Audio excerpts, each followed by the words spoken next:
This is the ballot positions for 2004. Mahamadou Bawumia is 1. Daniel Augustus Lartey, GCPP is 2. Ekwadonko is 3. Christian Kwabena Andrews Goom is 4. Kofi Akpaloo is 5. Mohammed Frimpong, NDP, is 6. Nana Akosua Frimpong CPP is 7. John Dramani Mahama, NDC, is 8. Hassan Abdullahi Ayariga, APC, is 9. Kofi Korantin, Independent, 10. George Chum Berima Edu, Independent, 11. Nana Kwame Bediako Cheddar, Independent, 12. Alan Kojo Chemantin, Independent, 13. 13 candidates are vying for this year's election. I think it's about the longest, the biggest size. Okay, so few controversies that occurred. Electoral Commission wanted to ballot the political parties first, and they did. And so political parties on this list actually end at number 9. Hassan Ayariga, number 9, picked the last of the political parties. And then after that, they balloted for independents. So the independents candidate did not ballot with the political parties. The political parties finished. Now, this is the political parties order. Let me show you where the problem is. And as I said, there are no numbers attached to this, okay? Mahamadou Bawumia is 1. GCPP is 2. Ekwadonko is 3. It means, and the parliamentary candidates follow the political, follow the presidential candidates, and independent candidates, if they have parliaments, will follow where they are. So if Mahamadou Bawumia is 1, every NPP parliamentary candidate will be 1. Daniel Augustus Lartey, GCPP, is 2. So every GCPP parliamentary candidate will be 2. Ekwadonko, GFP, is 3. So every GFP candidate will be 3. Here is the problem. If Daniel Augustus Lartey presents a candidate for Korle Klottey, but does not present a candidate for Ladade Kotopon, this is what is going to happen. In Korle Klottey, the NPP candidate, Ninoy, will be 1. The GCPP candidate will be 2. And Ekwadonko's candidate will be 3. If, however, in Ladade Kotopon, the GCPP don't present a candidate, but the GFP presents a candidate, it means the GFP candidate will now be 2. Because the ballot paper doesn't have space for blank.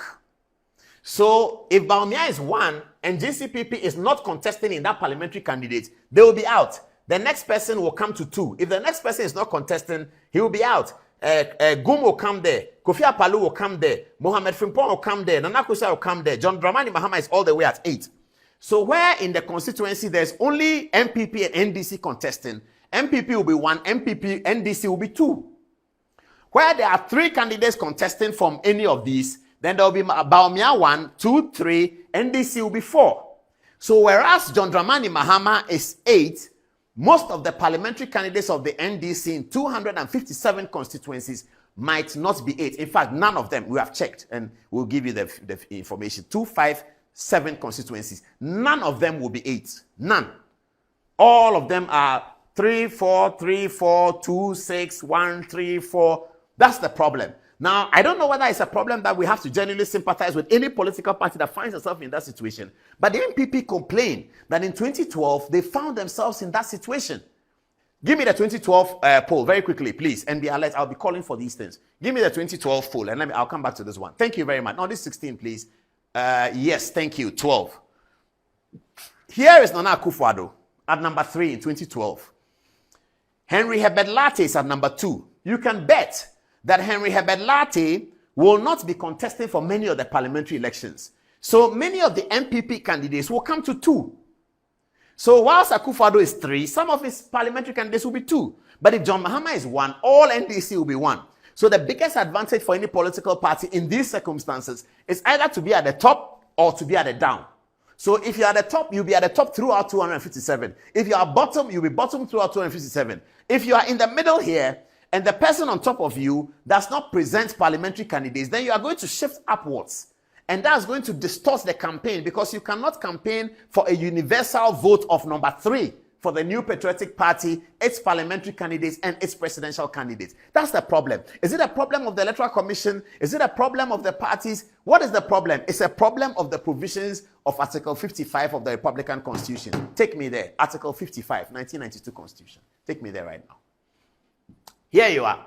Article 55 details the qualifications of political parties and what they ought to do.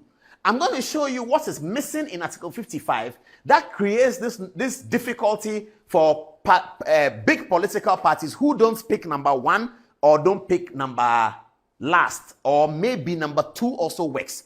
Because if, like it happened in which election was that? The 2020. Like happened in 2020. Give me 2020, please. I want to make this illustration. It's very, very important. Give me 2020. In 2020, Nana Akufo-Addo picked 1. John Dramani Mahama picked 2. So everywhere NPP will be 1, everywhere NDC will be 2. That's simple. So if you campaign for John Mahama as number 2 for the NDC, you are campaigning number 2 across the country. You are not campaigning number 2 for John Mahama, 3 for me. So Sui Madina is 4. John Demelo next door is 5. So Sui is campaigning, vote for number 8 and vote for number 4. John Demelo says, vote for number 8 and vote for number 5. Should that create confusion in people's minds? I hope not, because you're looking for the symbol. But this is the real situation. This is what is creating the problem. So you're going to have, in 2020, Nana Akufo-Addo, all NPP is 1, all NDC is 2. So it's very simple, because in between, NDC is going to fill in all the places. So I don't know whether we should start thinking about this as thinkers, civil society. Start thinking about this to find out what should the 1992 Constitution do so that this is averted. We want an election that people vote, they vote. We don't want people getting confused at the ballot. And we know our people. We are still a nascent democracy. We are still growing. So we want to make the thing as simple as possible. Take me back to Article 55. Let's read it out and show the viewers where the problem is. When we talk about constitutional amendment on this program, we don't just talk about it. We show you what has to be changed. Okay. 7 says, for the purpose of registration, for registering a political party, a prospective political party shall furnish the Electoral Commission with a copy of its constitution and the names and addresses of its national officers, and shall satisfy the commission that the party has branches. Now, these are the requirements I'm coming to. That the party has branches in all the regions of Ghana and is, in addition, organized in not less than 2/3 of the districts in each region. And the party's name, emblem, color, motto. This is the important part. Let me come back to it. It says, the party has branches in all regions, 16 regions of Ghana, and is, in addition, organized in not less than 2/3 of the districts of the country. Now, if you are registered in every region and you have branches in not less than 2/3 of the districts, you are a sound, qualified political party to be represented at the Electoral Commission for the purpose of presidential and parliamentary election. Let me continue. The last bit. It says, the party's name, emblem, color, motto, and any other symbol has no ethnic, regional, religious, or other sectional connotations, or gives the appearance that its activities are confined only to parts of Ghana. So this is all the political parties need to do. What is missing here, viewers? What is missing is that the political parties are not so obliged by the law or any regulation to necessarily field parliamentary candidates in every constituency. So they field parliamentary candidates in some. They don't field in others. And in Ghana, other political parties can mobilize for them to field just for the purpose of taking advantages. We all know that. So this is the problem. Should we have a look at Article 55? So we don't have a political party going into the election and your presidential candidate is 3. Your parliamentary candidate is 7. Because now, after the balloting, everywhere in the world, all the campaign is about the number on the ballot, especially in the third world. Once the balloting has been done, every song, every poem, every advertising is about the ballot paper and the position. Kufuor made Asieho popular. They made songs about Asieho, and people are talking about Break the 8. I think that we have to recognize that in PR terms, Break the 8 died long time ago. The latest thing that the NPP is riding on is it is possible. That's what they've been saying. It is possible has gone further than Break the 8. And that's why I don't understand. If you're NDC, focus on your 8. Don't tell them that you've advertised Break the 8, so you two are in trouble. We are in trouble. Nobody's saying anybody's in trouble. Just focus on yours. Focus on yours and advertise to your supporters. So Break the 8 has gone. Break the 8 is Lord Comey. That is before the NPP primaries. Since after the NPP primaries, Dr. Bawumia launched his campaign on 8 is possible. Bold solutions. He didn't talk about 8. He's talking about possibilities and bold solutions. So this is the problem. Article 55 is what has created a problem that political parties always get into. Today is the turn of the NDC. 2012, it was the turn of the NPP. They always have to deal with this difficulty about it. This is what we really wanted to say about the election. And I hope that we have done a good job on this one.